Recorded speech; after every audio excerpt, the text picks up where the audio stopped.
Halo, selamat siang anak-anak semua. Apa kabarnya? Ibu guru harap semua dalam keadaan baik dan sehat. Senang sekali berjumpa dengan kalian semua di acara apa? Acara PA Anak GRI Bandung. Nah, bulan Desember nih, siapa di sini yang udah bagi rapot? Atau mungkin ada yang sudah libur sekolahnya? Tapi yang terpenting di bulan Desember ini ada satu event yang spesial untuk kita umat percaya, umat Kristiani. Yaitu apa? Perayaan Natal. Apa sih itu Natal? Natal itu kalau kita keliling-keliling jalan mungkin ada yang menggambarkan Natal itu identik dengan Sinterklas. Atau Natal itu berarti aku bisa punya baju baru. Atau Natal itu mungkin aku bisa jalan-jalan. Tapi anak-anak, Natal yang sesungguhnya itu adalah apa? Hari di mana kita mengingat bahwa Allah mau jadi manusia datang ke dalam dunia. Sehingga kegelapan, dunia yang gelap boleh diterangi oleh kasih-Nya. Nah, anak-anak, itulah tema kita hari ini yang berkata, habis gelap terbitlah terang. Dari gelap terbitlah terang. Untuk lebih lanjut kita akan sama-sama belajar di PA Anak hari ini. Tapi sebelumnya kita sama-sama latih lagu yang akan kita nyanyikan hari ini. Kita akan sama-sama nyanyikan lagu yang berjudul Dari Pulau dan Benua. Anak-anak yang sudah bisa nyanyi lebih keras ya di rumah ya. Yuk kita sama-sama latihan lagu ini.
Mari kita sama-sama berdiam diri sejenak dan mempersiapkan hati kita untuk mengikuti PA Anak kita hari ini.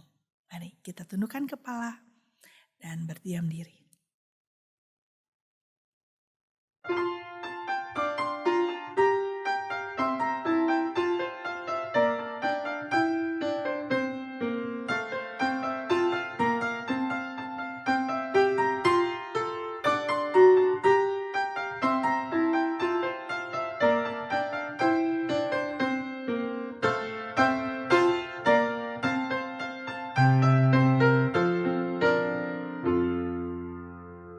Tuhan, hari ini kami datang lagi kepada Tuhan.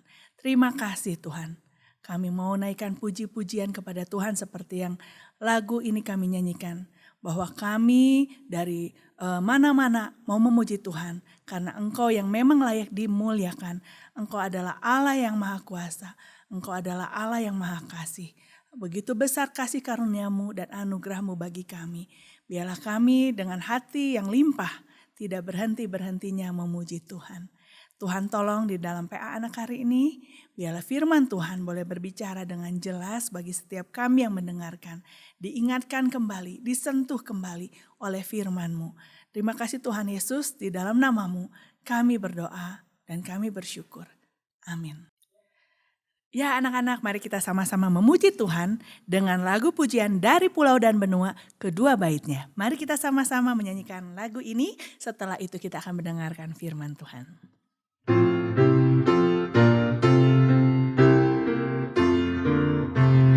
Dari pulau dan benua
firman Tuhan hari ini.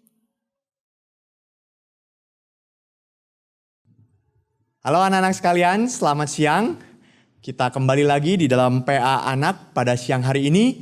Dan kita akan mulai membahas mengenai Natal di dalam PA Anak pada siang kali ini. Jadi di minggu ini kita akan bahas Natal. Di minggu depan pun kita akan membahas mengenai Natal. Nah anak-anak sekalian, ketika kita berbicara mengenai Natal, ada satu tema yang sangat penting yang perlu kita sama-sama renungkan di dalam Natal. Yaitu Kristus adalah terang yang datang ke dalam dunia. Kristus adalah terang yang menyinari seluruh dunia ini. Sehingga akhirnya seluruh dunia bisa melihat Allah. Akhirnya seluruh dunia bisa diselamatkan oleh Allah. Maka ini satu tema yang sangat penting. Tetapi apa ya maksudnya? Terang itu telah muncul. Apalagi di dalam perjanjian lama ada beberapa nubuatan, beberapa kalimat yang menyatakan bahwa terang itu telah muncul. Terang itu akan muncul dari tempat yang gelap. Nah, kita akan sama-sama melihat dari satu ayat Alkitab. Yang pertama dari Mazmur pasal 112. Bapak akan bacakan bagi kita Mazmur pasal 112 ayat yang keempat. Anak-anak, kalau ada Alkitab di rumah, silakan membuka Alkitab dari Mazmur 112 ayat yang keempat. Demikian firman Tuhan, di dalam gelap terbit terang bagi orang benar, pengasih dan penyayang orang yang adil. Sekali lagi, di dalam gelap terbit terang bagi orang benar, pengasih dan penyayang orang yang adil. Bapak mau ajak kita sama-sama membaca satu ayat lagi. Dari Yesaya pasal yang ke-60. Yesaya 60. Kita akan membaca bersama-sama ayat yang pertama. Yesaya 60 ayat yang pertama. Demikian firman Tuhan. Bangkitlah, menjadi teranglah, sebab terangmu datang dan kemuliaan Tuhan terbit atasmu. Anak-anak sekalian, mari kita berdoa. Bapa di dalam kerajaan surga, kami menyerahkan untuk perenungan firman Tuhan pada siang hari ini. Kiranya Tuhan yang memimpin menyertai kami agar kami semakin mengerti makna Natal. Semakin mengerti bagaimana Kristus datang sebagai terang dan terbit di antara orang percaya. Kami mohon Tuhan memimpin dan memberkati setiap kami ketika kami akan merenungkan firman-Mu. Terima kasih Tuhan, di dalam nama Tuhan Yesus Kristus kami berdoa. Amin. Anak-anak sekalian, kalau kita mendengar istilah terang, terang adalah suatu hal yang sangat penting bagi ciptaan. Kalau kita melihat terang adalah satu hal yang sangat penting bagi tanaman misalkan. Tanaman tidak bisa hidup di dalam kegelapan yang begitu dalam. Tanaman tidak bisa hidup di dalam tempat yang tidak ada cahaya sama sekali. Tanaman memerlukan terang untuk dia berfotosintesis, untuk dia menciptakan atau membuat makanannya sendiri. Dan untuk dia bisa bertumbuh kembang sebagai tanaman yang baik. Demikian juga dengan binatang. Binatang juga perlu terang. Binatang perlu cahaya yang dipantulkan ke dalam matanya sehingga dia bisa melihat. Apalagi kalau di dalam tempat yang gelap, tempat berburu dan sebagainya. Binatang perlu memakai terang itu untuk bisa melihat kemana arah larinya mangsanya. Kemana arah lari dari binatang yang lain dan seterusnya. Maka terang adalah satu hal yang sangat baik dan termasuk juga dengan manusia. Allah menciptakan manusia bukan menjadi makhluk gelap. Allah tidak menciptakan manusia menjadi makhluk yang tidak perlu terang, tidak perlu cahaya. Tapi Allah menciptakan manusia dengan terang. Allah menciptakan manusia beraktivitas di tengah-tengah terang. Maka kalau kita melihat anak-anak sekalian di dalam Alkitab, ketika hari sudah terbit ya, matahari sudah terbit, hari yang baru sudah dimulai, terang sudah datang, maka kita harus giat beraktivitas. Maka kita harus giat bekerja, kata Alkitab. Selagi masih ada terang, selagi matahari belum turun, kita mesti giat beraktivitas. Karena apa? Ketika sudah malam tiba, ketika sudah gelap, manusia sulit beraktivitas. Di zaman kita sekarang, manusia sudah bisa menciptakan bohlam lampu. Manusia sudah menciptakan alat penerangan sehingga manusia bisa beraktivitas meskipun dalam kondisi yang gelap, meskipun dalam kondisi malam-malam, tapi manusia tetap bisa beraktivitas. Namun tetap manusia meskipun beraktivitas di malam hari, manusia perlu terang untuk beraktivitas. Maka terang bukan hanya sekedar manusia bisa melihat, terang bukan hanya sekedar manusia bisa beraktivitas, tapi terang memberikan harapan hidup bagi manusia. Anak-anak, pernahkah kalian merasakan tentang kegelapan yang begitu besar di dalam rumah kalian? Misalkan rumah kalian waktu itu mati lampu. Kalau sudah mati lampu susah ya. Mau bergerak, mau beraktivitas, mau belajar, wah semuanya susah. Kenapa semua susah? Karena manusia perlu terang. Maka waktu manusia mendapatkan terang, itu berarti ada harapan untuk hidup. Ketika manusia punya terang, itu berarti manusia bisa beraktivitas, bisa melakukan segala sesuatu dan bisa menjadi manusia sebagaimana seharusnya manusia ada. Mereka bisa beraktivitas dengan sangat baik. Karena itu, terang menjadi harapan hidup manusia. Terang menjadi simbol dari pengharapan yang besar untuk manusia memiliki kehidupan yang baik, kehidupan yang sejahtera, kehidupan yang sungguh-sungguh diberkati oleh Tuhan. Maka kalau kita lihat di dalam perjuangan bangsa kita, anak-anak sekalian, ada seorang bernama Raden Ajeng Kartini yang hidup sekitar tahun 1900, 1800, 1900-an ya. Raden Ajeng Kartini, dia menuliskan surat-surat kepada teman-temannya. Dan kemudian surat itu akhirnya dikumpulkan menjadi satu buku yang disebut Habis Gelap Terbitlah Terang. Maksudnya apa ya? Habis gelap, terbitlah terang. Gelap menjadi simbol bahwa manusia di dalam kesulitan. Manusia di dalam penderitaan. Manusia di dalam penjajahan. Dan terang menjadi simbol manusia dimerdekakan. Manusia punya harapan yang baru untuk hidup. Dan manusia bisa melakukan aktivitas dengan kebebasan yang diberikan oleh Tuhan kepada mereka. Tapi anak-anak sekalian, tahukah kalian bahwa tradisi ini, tulisan Habis Gelap Terbitlah Terang ini bukan berasal dari Kartini pertama kali. Bukan. Tulisan ini pertama kali bukan berasal dari Raden Ajeng Kartini. Tapi tulisan ini sudah ada 400 tahun sebelumnya. Bahkan mungkin 500 tahun sebelumnya. Di zaman reformasi. Yaitu kalau kalian melihat di dalam para reformator. Ada tugu-tugu reformator yang didirikan di kota Geneva. Ya, kalian bisa lihat ada patung-patung Calvin, kemudian ada patung lagi William Farel, kemudian ada patung lagi John Knox, ada patung lagi Theodor Beza, ada patung-patung reformator yang kalian bisa lihat di Geneva, di Swiss. Maka di bawahnya ada tulisan, ya. Di patung itu ada tulisan Post Tenebras Lux. Apa artinya? Ini di dalam bahasa Latin artinya adalah habis gelap terbitlah terang. Kurang lebih seperti itu artinya. Maka kalau kita lihat kekristenan sudah mengerti hal ini jauh ratusan tahun sebelum Raden Ajeng Kartini menuliskan di dalam suratnya. Dan dari mana kekristenan bisa mengerti hal ini? Dari mana para reformator tahu Post Tenebras Lux ini? Mereka tahu dari mana? Mereka tahu dari Mazmur 112 ayat yang keempat. Inilah asal muasalnya istilah gelap. Dari gelap terbitlah terang. Habis gelap terbitlah terang. Kenapa? Karena di Mazmur 112 ayat yang keempat jelas sekali dikatakan bagaimana kegelapan itu tidak bisa menahan terang muncul. Terang muncul dari dalam kegelapan yang begitu besar. Anak sekalian, apa maksudnya sih sebenarnya ayat ini? Kenapa Mazmur mengatakan bahwa dari gelap terbitlah terang? Maksudnya apa ya? Anak sekalian, kalau kita melihat di dalam Mazmur 112 ini.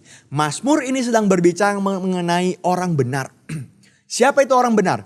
Orang benar adalah orang yang takut akan Tuhan. Orang benar adalah orang yang setia kepada Tuhan. Orang benar adalah orang yang mengasihi Tuhan.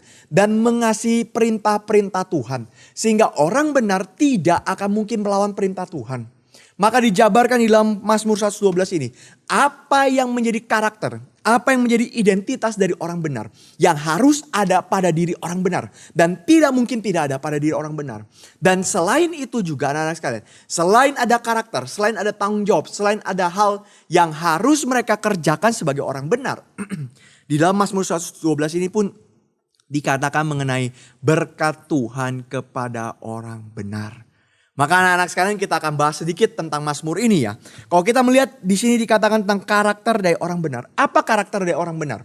Ada dua macam karakter dari orang benar. Pertama, orang benar adalah orang yang memiliki righteousness. Memiliki righteousness. Di dalam bahasa Indonesia artinya kebenaran.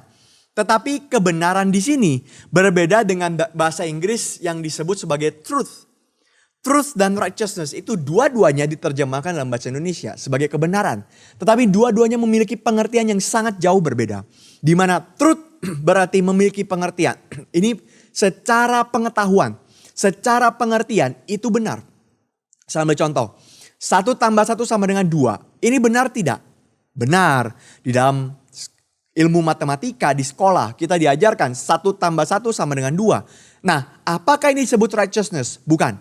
Ini disebut truth. Kenapa? Karena secara teori, secara ilmu pengetahuan, secara konsep itu dinyatakan sebagai benar. Itu berarti truth. Tetapi righteousness jauh lebih dalam daripada itu. Righteousness bukan hanya tahu benar, tapi hidup sebagai orang benar. Menjalani hal yang benar dan tidak mau hidup di dalam dosa. Tidak mau hidup di dalam perlawanan kepada Tuhan. Tidak mau hidup di dalam berbagai macam kejahatan. Maka anak-anak sekalian, orang benar bukan hanya orang yang tahu kebenaran, tetapi orang yang menjalankan kebenaran. Banyak orang tahu menyontek itu berdosa. Banyak orang tahu berbohong itu berdosa. Banyak orang tahu menipu itu salah. Banyak orang tahu membuli teman itu salah. Tetapi tetap mereka lakukan. Kenapa? Karena mereka bukan orang yang punya righteousness. Maka ini hal yang pertama, anak-anak sekalian. Apa artinya orang yang benar? Orang yang benar artinya dia punya righteousness. Artinya dia menghidupi kehidupan yang takut akan Tuhan. Menghidupi kehidupan yang sungguh-sungguh berpegang pada ajaran Tuhan. Dan tidak kompromi dengan hal itu. Ini hal yang pertama. Hal yang kedua adalah orang yang benar berarti adalah orang yang adil. Orang yang adil. Apa artinya adil? Apakah adil itu berarti kalau saya kasih makanan ke teman saya yang satu, saya kasih 2 coklat, maka saya mesti kasih ke yang lain 2 coklat juga. Apakah itu disebut dengan adil? Ya memang di dalamnya ada unsur adil. Tapi Alkitab tidak lagi bicara adil seperti itu. Di dalam Alkitab yang dibicarakan tentang keadilan berarti adalah tahu bagaimana memperlakukan orang lain secara pantas. Tahu bagaimana memperlakukan orang lain secara tepat.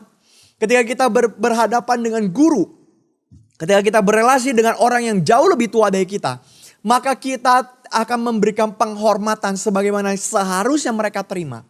Maka kita tidak akan melecehkan mereka, tidak akan menghina mereka, tidak akan melawan mereka. Kita akan patuh taat mendengarkan perkataan mereka. Ini namanya memberikan keadilan kepada mereka. Tetapi kalau kita melihat kepada adik yang lebih kecil, kita melihat kepada orang yang mungkin diperlakukan tidak baik, orang yang diperlakukan dengan begitu kasihan sekali oleh teman-teman yang lain, orang yang lebih rendah dari kita, maka kita akan memperlakukan orang itu beda dengan memperlakukan guru. Kita akan memperlakukan orang itu dengan melindungi orang itu, menemani orang itu, dan kita bisa menjadi sahabat bagi orang tersebut. Maka keadilan itu identik dengan sikap yang tepat kepada orang lain. Kita tidak membuli mereka.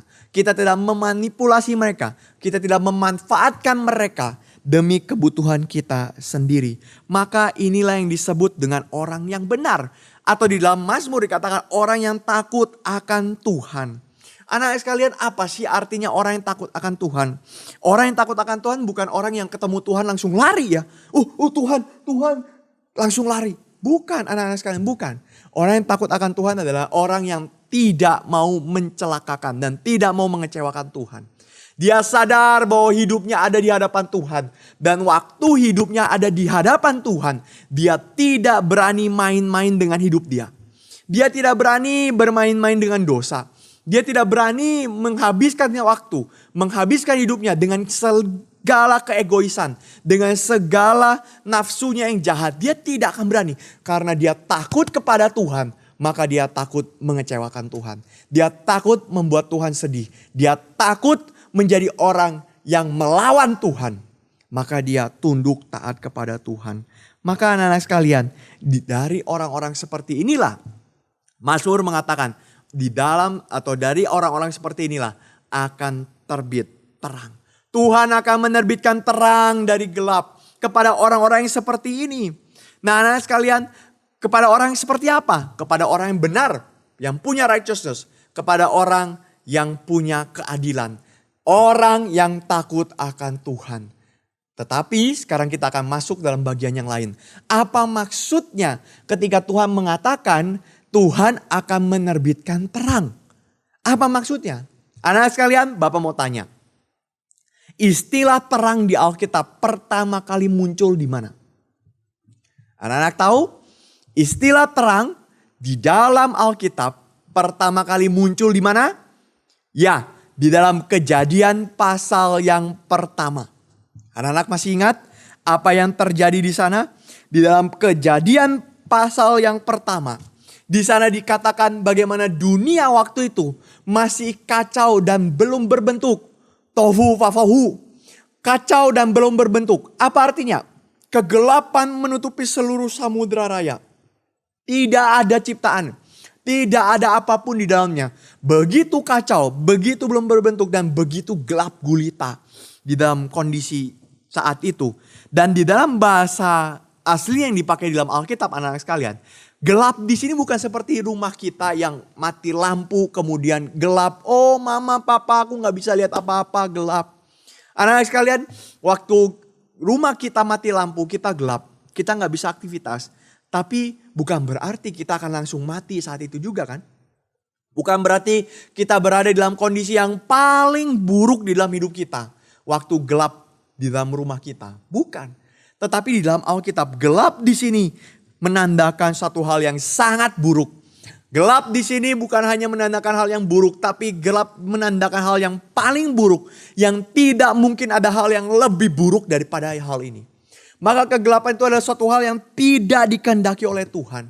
Kegelapan bukanlah satu hal yang diinginkan oleh Tuhan. Sehingga apa yang terjadi anak-anak sekalian. Allah mengintervensi. Allah bekerja di tengah-tengah ciptaan. Bekerja di tengah-tengah dunia. Dengan pertama kali apa yang Allah lakukan. Dia merubah gelap menjadi terang. Dia memunculkan terang. Dia menciptakan terang. Menerbitkannya di tengah-tengah dunia yang gelap. Maka anak-anak sekalian apa maksudnya? Ini bukan berarti hanya Allah menciptakan terang kemudian oke, selesai. Kemudian ciptakan cakrawala selesai. Tidak. Tapi ada makna yang jelas di balik semua itu. Makna teologis yang jelas. Yaitu apa anak-anak sekalian? Ini merupakan tanda Allah mengintervensi dan menaklukkan kejahatan. Serta dia memunculkan keindahan. Dia memunculkan kebaikan. Ini suatu hal yang sangat luar biasa, berbeda dengan manusia. Kadang-kadang kalau manusia mau menghancurkan hal yang buruk, dia tidak tentu bisa membuat hal yang baik. Manusia pun bahkan tidak tentu bisa menghancurkan hal yang buruk. Malah terjadinya lebih buruk daripada sebelumnya. Kadang-kadang waktu kita melapor kepada guru, Pak Guru itu ada orang yang menyontek dan sebagainya. Yang terjadi justru lebih parah. Dia tidak bertobat. Dia dipanggil oleh guru tapi dia tidak mau mengakuinya. Bahkan mungkin dia nanti akan menjadi orang yang mengajarkan teman-teman yang lain juga menyontek. Dan sebagainya. Manusia tidak bisa kendalikan antara buruk dan baik. Tetapi Allah kita yang mengendalikan. Allah kita yang merencanakan. Allah kita yang menciptakan. Dari yang buruk menjadi hal yang baik. Berarti Allah menaklukkan kejahatan. Dan dia memunculkan keindahan. Memunculkan kebaikan. Seluruh ciptaan sungguh amat baik. Kenapa? Karena seluruh ciptaan hanya berasal dari Allah saja. Tidak ada yang lain. Kalau ciptaan bukan berasal dari Allah. Tidak mungkin ada kebaikan muncul. Apakah setan bisa membuat kebaikan? Tidak. Apakah ciptaan bisa membuat kebaikan? Tidak. Hanya Allah saja yang bisa membuat kebaikan. Maka yang disebut dengan terang. Ini berarti adalah Allah menaklukkan yang jahat dan memunculkan yang baik. Allah berfirman dan terang muncul. Allah berfirman dan terang terbit. Maka anak-anak sekalian ada dua hal yang kita bisa pelajari tentang apa itu makna dari terang. Terang yang pertama adalah simbol kuasa Allah, kedaulatan Allah, kemahakuasaannya dia mengalahkan kejahatan. Jahat tidak mungkin berkutik melawan Tuhan. Jahat tidak bisa menang. Tidak punya kesempatan sedikit pun untuk memenangkan pertempuran melawan dengan Tuhan. Tidak. Ketika terang muncul, kegelapan tidak mungkin berusaha untuk menaklukkan terang. Tidak mungkin. Terang muncul, kegelapan langsung hilang. Kegelapan langsung sirna. Langsung pergi. Ini simbol pertama. Terang muncul menjadi tanda Tuhan menaklukkan yang jahat. Yang kedua, anak-anak sekalian, apa yang dimaksud dengan terang muncul? Terang muncul ini menjadi tanda pekerjaan Allah yang menyatakan kasih-Nya. Bukan hanya menyatakan penghakiman kepada yang jahat, tetapi Allah menyatakan kasih-Nya kepada umat-Nya. Maka Allah memunculkan terang. Apakah untuk dirinya sendiri saja? Tentu Allah memunculkan terang untuk kemuliaan Dia. Tapi Allah memunculkan terang. Kenapa? Karena Dia akan menciptakan manusia pada hari yang ke-6. Anak-anak bisa lihat ya. Terang ini diciptakan tidak lepas dari penciptaan akan manusia. Terang ini diciptakan tidak lepas dari kasih dan anugerah Allah kepada manusia.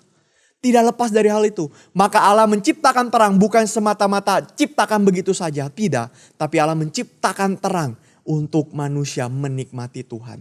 Menikmati anugerah yang berasal dari Tuhan. Maka ini belas kasihan Tuhan kepada umatnya. Belas kasihan Tuhan kepada manusia yang diciptakan oleh Tuhan. Jadi anak-anak sekalian, ketika terang muncul pada orang yang benar. Di dalam Mazmur dikatakan terang muncul pada orang benar. Berarti apa? Berarti Allah berperang demi orang itu. Allah menyelamatkan orang itu. Dan yang kedua, Allah menyatakan belas kasihannya kepada umatnya, kepada orang itu. Maka ini yang ditunjukkan oleh Allah dari mulai Kejadian sampai kepada seluruh kitab-kitab yang ada di dalam Alkitab kita. Ini yang ditunjukkan Allah melalui umatnya. Anak-anak sekalian, setelah Allah menciptakan seluruh dunia, apa yang terjadi? Setelah Allah menaklukkan kegelapan, setelah Allah memunculkan terang, apa yang terjadi? Ternyata gelap itu muncul kembali. Bagaimana gelap itu bisa muncul kembali? Karena manusia jatuh ke dalam dosa. Manusia hidup di dalam terang. Manusia hidup di dalam sumbernya kepada Allah. Tetapi manusia mengatakan tidak, saya mau hidup untuk diri saya sendiri. Maka mereka jatuh dalam dosa. Dan ketika mereka jatuh dalam dosa, mereka melawan Tuhan. Mereka jatuh dalam dosa, mereka tidak mau ikut aturan Tuhan. Sehingga ini menjadi satu simbol dari kegelapan. Mereka kembali masuk ke dalam kegelapan. Padahal Tuhan sudah menciptakan terang. Maka itu anak-anak sekalian, darkness evokes everything that is anti-God. Kegelapan itu adalah satu tanda segala sesuatu yang melawan Tuhan. Termasuk dosa. Bagaimana manusia memang sengaja melawan Tuhan. Maka kegelapan masuk. Bukan karena terang daripada Tuhan itu hilang. Tapi kegelapan masuk karena hati manusia dibutakan oleh dosa. Dibutakan oleh kondisi yang begitu berontak melawan Tuhan dan jahat kepada Tuhan. Anak-anak sekalian, tetapi apakah berarti terang itu sudah hilang? Apakah berarti terang dari Allah sudah tidak ada lagi?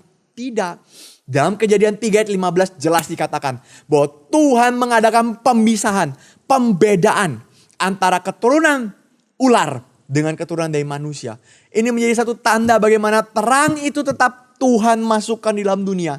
Terang itu tetap Tuhan hadirkan di tengah-tengah dunia. Meskipun kegelapan merongrong, meskipun kegelapan menyerang terus terang itu. Tapi Tuhan tetap berdiri untuk menyatakan terang itu.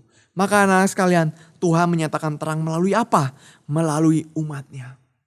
Tuhan menerbitkan terangnya dengan menyertai orang yang benar. Anak sekalian, Tuhan tidak tinggalkan dunia dalam kegelapan begitu saja. Tuhan tidak tinggalkan dunia tanpa terang begitu saja. Karena mereka direbut oleh dosa. Tapi Tuhan membentuk umatnya untuk melawan gaya hidup berdosa dari dunia. Karena itu sekalian, anak-anak sekalian, kita bisa lihat Tuhan membentuk umatnya untuk melawan gaya hidup orang yang berdosa. Sehingga orang berdosa, orang yang hidup dalam kegelapan punya cara hidup yang jauh berbeda dari orang hidup yang terang. Orang hidup yang dalam terang tidak bisa memiliki cara hidup seperti orang dalam gelap. Mereka tidak kenal Tuhan. Orang yang di dalam terang mereka kenal kasih Bapa. Orang yang di dalam terang mereka kenal anugerah daripada Kristus. Orang yang di dalam terang, mereka kenal tentang Roh Kudus yang bekerja di dalam kehidupan mereka. Sehingga hidup mereka bukan tentang diri mereka sendiri, tapi tentang Allah. Ini orang yang hidup dalam terang. Ini karakter dari mereka. Tapi orang yang hidup dalam gelap tidak memiliki hal semacam ini. Hidupnya begitu fana. Hidupnya begitu dikungkung oleh dosa. Diikat oleh dosa. Hidupnya hanya ingin pentingkan diri sendiri. Egois. Dan dia mencari segala sesuatu demi kesenangannya sendiri. Anak-anak sekalian, hati-hati ya. Kalau kita menjadi orang Kristen tapi otak kita, di dalam pikiran kita hanya inginnya main. Hanya inginnya cari senang. Hanya inginnya segala sesuatu demi diri saya sendiri. Itu bukan orang Kristen. Tapi kita mulai belajar untuk cari tahu apa yang Tuhan inginkan. Maka umat Tuhan harus punya hidup yang berbeda. Apa maksudnya hidup yang berbeda? Bukan berbeda secara fisik. Bukan berbeda secara baju. Bukan berbeda secara makanan, tapi berbeda karena umat Tuhan, orang yang hidup dalam terang, hidup menjalani perintah daripada Tuhan.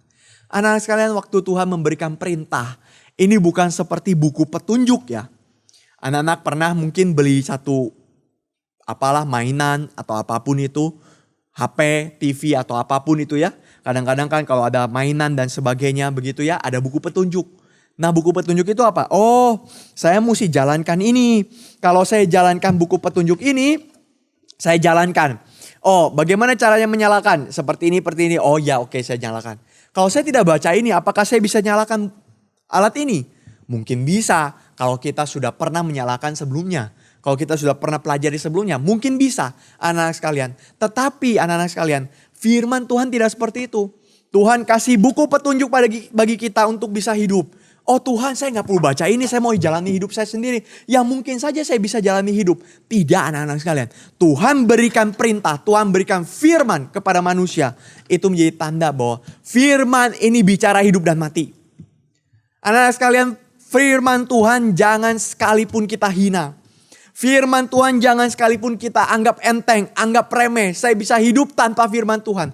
Itu pikiran Adam waktu dia jatuh dalam dosa. Karena dia menganggap enteng, menganggap remeh firman Tuhan. Saya gak perlu baca Alkitab pun, saya bisa hidup. Dan saya tidak perlu baca Alkitab pun, saya bisa menjadi orang yang sukses. Saya bisa dapat ujian yang bagus tanpa baca Alkitab. Salah anak-anak sekalian, salah. Firman Tuhan bukan hanya bicara tentang jadi sukses. Bukan hanya bicara tentang ujian bagus. Tidak bicara tentang hal-hal semacam itu. Tapi firman Tuhan bicara tentang hidup dan matimu. Apa maksudnya? Kalau engkau menjalankan perintah Tuhan, engkau hidup di dalam terang. Ini jelas tidak ada yang ada di tengah-tengahnya. Oh, saya hidup di dalam kehidupan yang remang-remang antara terang dan gelap. Gak ada, anak-anak sekalian, gak ada. Tidak ada remang-remang. Tidak ada setengah gelap, setengah terang. Tidak ada. Yang ada adalah terang atau gelap. Terang, engkau hidup untuk Tuhan. Engkau hidup menjalankan perintah Tuhan. Engkau hidup mengasihi Tuhan. Gelap, engkau tidak mau hidup bagi Tuhan. Engkau tidak mau jalankan perintah Tuhan. Dan engkau hidup mengasihi diri sendiri. Bukan mengasihi Tuhan. Maka ini yang terjadi kepada manusia. Ini ketika manusia jatuh dalam dosa. Mereka hidup di dalam kegelapan. Tetapi apakah umat Tuhan yang harusnya memunculkan terang.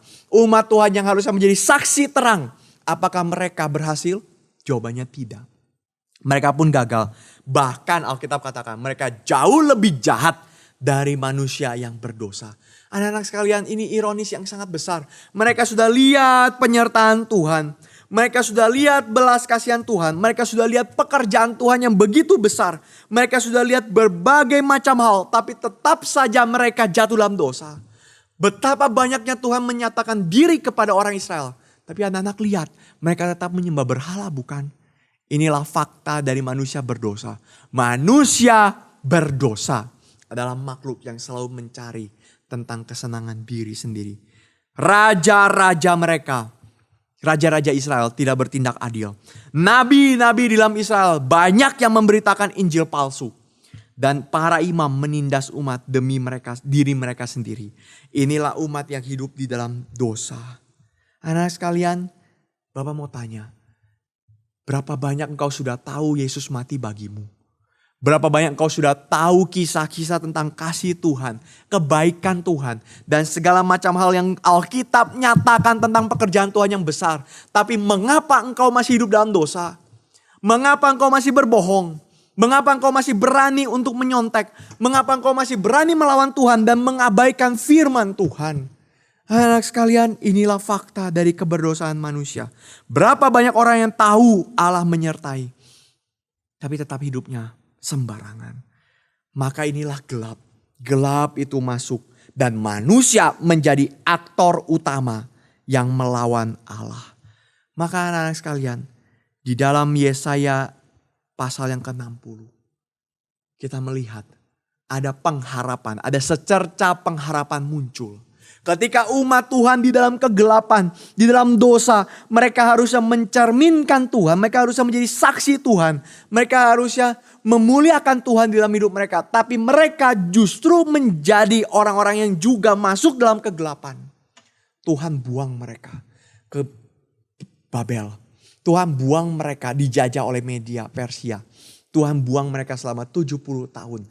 Dan mereka di dalam kondisi yang paling buruk di sana.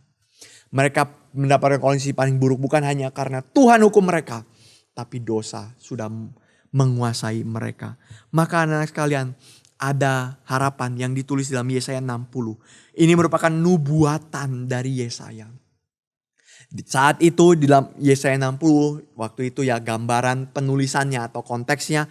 Waktu itu adalah kehancuran Yehuda itu sudah terjadi. Mereka sudah dibuang ke Babel. Mereka sudah dihukum oleh Tuhan karena mereka berbuat dosa besar di hadapan Tuhan. Umat Allah memasuki masa gelap dan kacau. Masa gelap dan kacau. Apa itu? Masa di mana mereka tidak lagi menyembah Tuhan. Masa di mana mereka dihukum oleh Tuhan. Masa di mana mereka hidup menjadi budak daripada dosa. Mereka di dalam kegelapan. Dan di dalam Yesaya 59 ayat yang ke-9 dikatakan apa? Mereka menanti-nantikan terang. Mereka mengharapkan pengharapan besar dari Tuhan. Tuhan, kapan kau datang? Tuhan, kapan kau selamatkan kami? Tuhan, kapan kau buka berborgol kami? Ikatan kami di dalam kegelapan ini. Kami mau lihat terang. Tapi Yesaya 59 ayat yang ke-9 mengatakan apa? Mereka menantikan terang tapi hanya kegelapan belaka. Mereka menantikan cahaya tapi mereka berjalan di dalam kekelaman. Anak-anak sekalian, pemberontakan terhadap Allah akan membawa hidup yang buruk.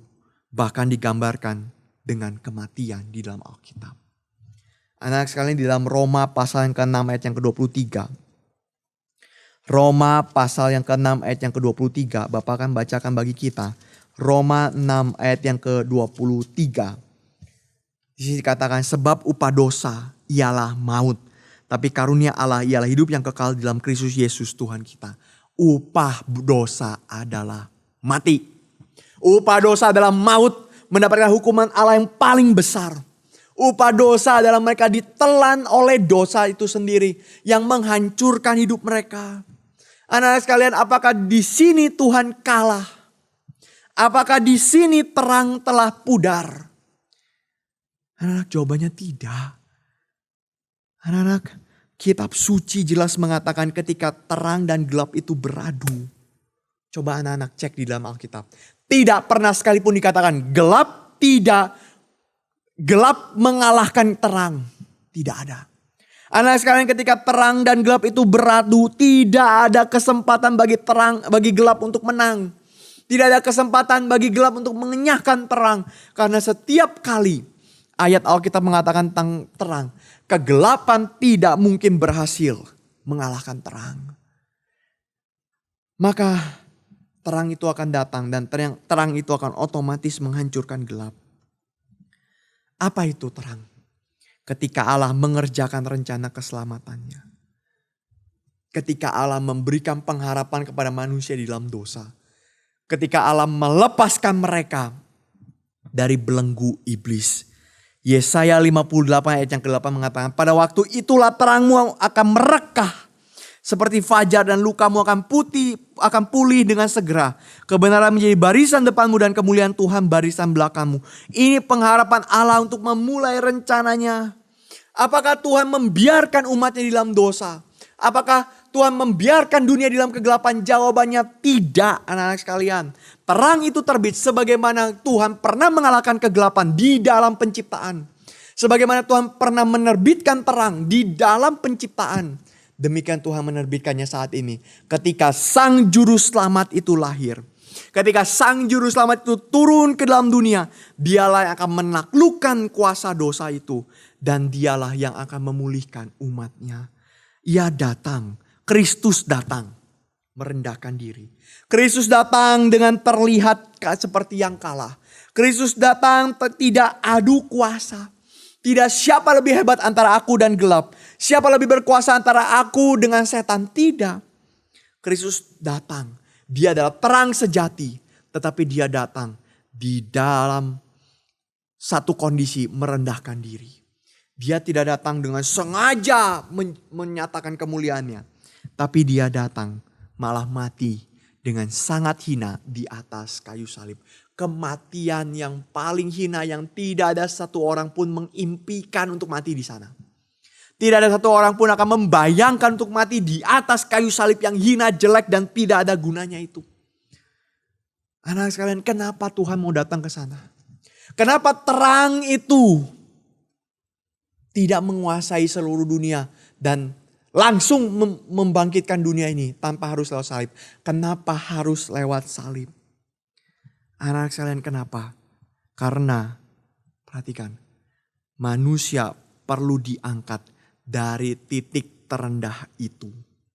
Anak-anak sekalian perhatikan, ketika engkau berdosa itu bukan baik-baik saja. Engkau sudah jatuh dalam titik yang paling rendah. Ketika engkau berdosa, engkau dalam kegelapan yang paling dalam. Seperti palung di lautan yang paling dalam, yang begitu gelap. Tidak mungkin ada cahaya bisa masuk ke sana. Karena itu manusia yang di dalam kegelapan, di dalam dosa tidak mungkin bisa merangkak naik ke atas. Tidak mungkin bisa memanjat keluar dari kegelapan. Karena gelap ini begitu besar mencengkeram mereka. Tetapi anak sekalian, ketika Kristus datang, dia bukan hanya berpijar di atas lautan itu. Dia masuk mencari manusia. Masuk menembus kegelapan. Dan dari kegelapan itu dia menerbitkan terang. Apa maksudnya anak-anak sekalian? Dari titik terendah manusia. Dari dosa yang paling besar. Dari kejahatan paling besar. Dari hukuman dosa yang paling besar yang manusia harus terima. Justru Kristus masuk ke sana. Dia datang, dia memeluk kita, dia mewakili kita. Dan dia mengangkat kita memberikan hidup yang kekal. Anak sekalian, apa artinya hidup yang kekal? Bukan hidup selama-lamanya. Hidup yang kekal adalah hidup yang diperkenan oleh Allah. Yaitu apa? Hidup yang punya righteousness dan hidup yang punya justice. Seperti dalam Mazmur 112 tadi yang kita bahas. Punya righteousness, dia adalah orang yang tidak akan berani untuk hidup macam-macam. Dia tidak akan berani untuk hidup bagi dirinya sendiri. Dia akan mengasihi Tuhan karena Tuhan sudah tarik dia dari tempat yang sangat gelap. Tuhan sudah menyelamatkan dia dari tempat yang begitu tidak ada harapan di dalam dosa. Anak-anak sekalian. Dan dia menjadi orang yang bisa memperlakukan orang lain dengan cinta kasih, dengan keadilan. Karena dia melihat bagaimana Kristus memperlakukan dia dengan hal yang sama. Maka terang itu masuk ke tempat yang paling dalam, paling gelap. Untuk mengubah hati manusia ikut terang. Maka anak-anak sekalian, kalau kita lihat dari dua ayat yang kita baca tadi. Mazmur 112, di mana dari gelap muncul terang. Dan Mazmur Yesaya 60 di mana terang itu terbit dan akan menjadi pengharapan bagi umat yang tertindas. Anak sekalian, dua ayat ini tidak mungkin terjadi tanpa penebusan Kristus. Tanpa Yesus datang lahir di palungan. Karena righteousness dan justice itu juga harapan pelepasan. Harapan kemerdekaan dari dosa. Hanya terjadi ketika sang terang itu datang kepada umat. Dan ia akan membangkitkan umatnya untuk memuliakan Tuhan. Maka seperti lilin-lilin kecil yang dinyalakan. Terang itu berasal dari Tuhan. Terang itu berasal dari Kristus yang mengubah hati manusia berdosa. Dengan penebusannya mati di atas kayu salib dan kebangkitannya memberikan hidup yang kekal. Maka hati kita berubah. Dan setelah hati kita berubah, kita menjadi terang-terang kecil di tengah dunia. Apa maksudnya? Apakah kita seperti Kristus mati untuk orang lain? Tidak. Apakah kita seperti Kristus menjadi sumber dari Injil bagi orang lain? Sumber keselamatan bagi orang lain? Tidak. Tapi sekarang Tuhan mau pakai engkau dan saya, anak-anak. untuk menjadi alat Tuhan menyelamatkan orang berdosa. Maukah anak-anak sekalian? Maka di dalam Yesaya 60 ada istilah bangkitlah. Apa maksudnya bangkitlah? Bangkitlah di sini bukan suruhan ya. Kamu sekarang ya, tadinya duduk, sekarang kamu bangkit, berdiri. Bukan. Tapi bangkitlah ini menjadi seperti pekerjaan Tuhan yang otomatis terjadi. Ketika Tuhan bekerja maka kita akan langsung berdiri. Kita akan langsung melihat kemuliaan Tuhan. Maka kita akan langsung bangkit ketika kita melihat Tuhan bekerja. Inilah yang terjadi kepada Paulus. Terjadi kepada para rasul. Terjadi kepada banyak sekali orang Kristen, orang percaya. Kenapa? Mereka langsung berjuang, berani berjuang untuk Tuhan. Karena mereka sudah melihat terang itu mengubah hidup mereka. Kristus mengubah hidup mereka. Anak-anak, maukah engkau menjadi terang? Maukah engkau menjadi terang dunia? Tuhan mengatakan engkau adalah terang dunia. Maka apa yang harus dilakukan? Jadilah orang Kristen yang sungguh-sungguh percaya kepada Tuhan. Jadilah orang Kristen yang tidak mengabaikan firman Tuhan. Dan jadilah orang Kristen yang hidup di dalam righteousness dan hidup di dalam justice. Kepada teman-temanmu, kepada orang-orang berdosa, kepada orang-orang yang gak kenal Tuhan, kepada orang-orang yang terus berkubang di dalam dosa. Engkau tidak boleh ikut berdosa dengan mereka. Anak-anak sekalian, jangan ikut berdosa dengan mereka. Kristus sudah lahir, Kristus sudah memberikan terang itu. Maka jangan jatuh ke dalam dosa lagi. Tetapi setialah komitmen menjadi saksi Tuhan sampai Tuhan memanggil engkau. Maka inilah Natal. Inilah ketika Tuhan datang membawa terang itu menjadi terang dunia. Anak sekalian, maukah engkau bertobat? Maukah engkau menjadi saksi Tuhan? Ingat, jangan main-main. Mulai sekarang doa sungguh-sungguh sama Tuhan.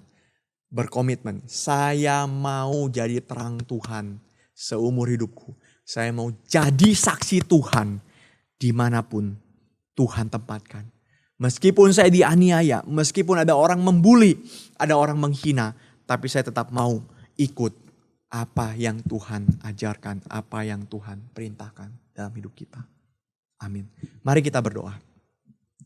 Bapa di surga, kami bersyukur untuk anugerah yang Tuhan beri bagi kami. Kami bersyukur terang itu sudah hadir dan muncul dari kegelapan yang begitu dalam. Tetapi kami bersyukur bahwa Kristus telah mengalahkan kegelapan itu. Dan biarlah kami bisa berkomitmen menjadi terang-Mu Tuhan. Biarlah kami bisa berkomitmen menjadi saksi Tuhan. Ketika kami harus hidup di dalam kebenaran. Ketika kami harus mencari firman Tuhan, belajar firman Tuhan, baca Alkitab. Ketika kami harus menjalani seluruh kehidupan kami. Menjadi orang Kristen yang sungguh-sungguh memberkati banyak orang. Menghantarkan orang untuk melihat kepada Kristus. Tuhan tolong pimpin dan sertai kami. Biarlah kami ini meskipun masih kecil, meskipun masih banyak sekali hal terbatas, meskipun kami tidak punya apapun, tapi Tuhan pakailah hidup kami menjadi terang-Mu karena Engkau sudah menerangi hidup kami. Terima kasih Tuhan untuk anugerah-Mu. Di dalam nama Tuhan Yesus Kristus kami berdoa. Amin. Baik anak-anak sekalian, sampai di sini PA kita. Saya serahkan kembali kepada liturgis yang bertugas. Tuhan memberkati kita sekalian.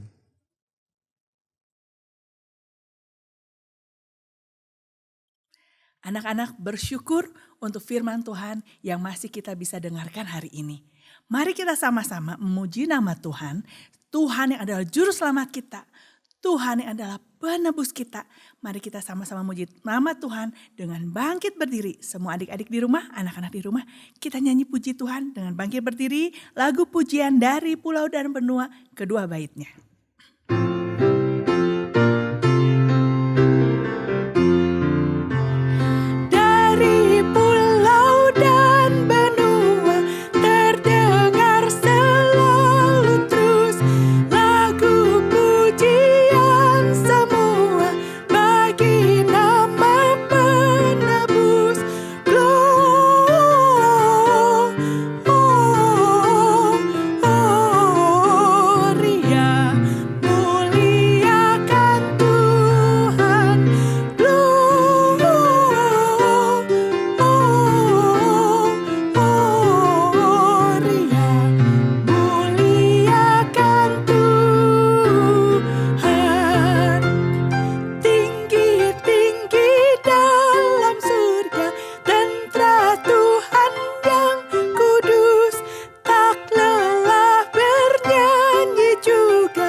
Anak kita hari ini. Biarlah setelah ini kita boleh diingatkan terus melalui hidup kita. Kita pun memuliakan Tuhan. Sampai jumpa lagi di PA Anak minggu depan. Bye.